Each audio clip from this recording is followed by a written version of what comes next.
In most organizations today, the decision to buy may pass through several hands.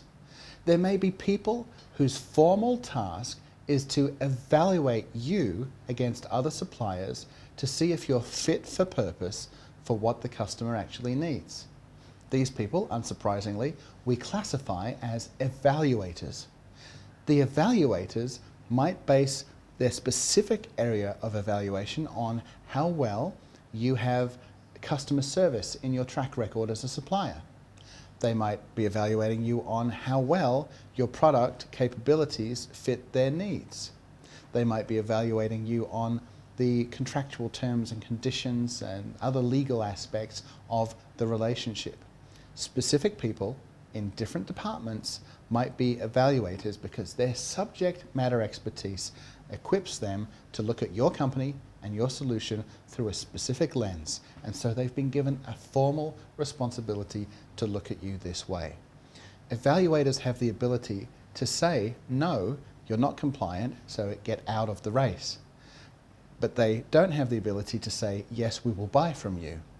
All they can do is say, these guys aren't compliant, so let's not talk to them any further, and these guys actually should be on the short list, so let's progress the discussion with them. There'll still be several parties perhaps involved in that discussion as they move it forward. So the next person that is the most important person is the decision maker. This is the one who may own the budget. They would be the person who has the formal responsibility of committing that budget to a specific supplier and making sure that a contract gets transacted. So one of the first things you need to do as you're mapping out who is it that I'm selling to is to be clear in your mind. Who are the people who are evaluating me, and on what criteria are they evaluating me? And if they're not the ones who can say, yes, we'll buy, who is the person that can say, yes, we will buy?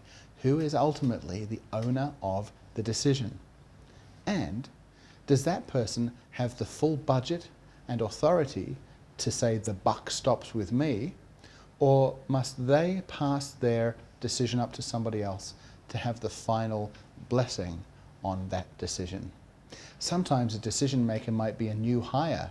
They've got the right rank because that's where they entered the company, but they don't have enough track record yet for people to trust them with significant purchasing decisions. So somebody else is in the wings just looking over their shoulder to make sure that it's the right decision. These people we call the approver. So those people need to know who you are. They must be clear that you're somebody that's going to bring value to them. So one of the things that's very important to do is to think of all of the people that you're likely to have to meet and be clear about who they are. Identify who are the evaluators, who's the decision maker or the budget owner, and is there anybody else that reserves the right of final approval who it would be beneficial if you got in front of. Asking the questions can be as simple as this. During our discussions, let's say that today you and I agree that this has been a really good meeting and you would like to take it further. Let's say that it's going to take several weeks or maybe several months before you can actually give the approval to go ahead. I'm just curious, could you help clarify for me who are the different people that will be involved in your organization in helping make that decision? And what roles do they play? And then just be quiet and listen to what the customer says. If it sounds to you like they've given you a pretty complete list, it's a great thing then to say, well, that's great. But if you feel like there's maybe a few parties who are missing, based on previous sales you've been involved in, you might ask the question to say, just out of curiosity, in other organizations that we've sold to, somebody from the contracts department, or somebody from the technical department, or somebody from the plant or the factory typically gets involved. Is that a step that you could see happening in talking to your business? And they might say, actually, yes, we do need to involve Bob or Sue or Jane. And it's important to get the names of the people, not just the titles.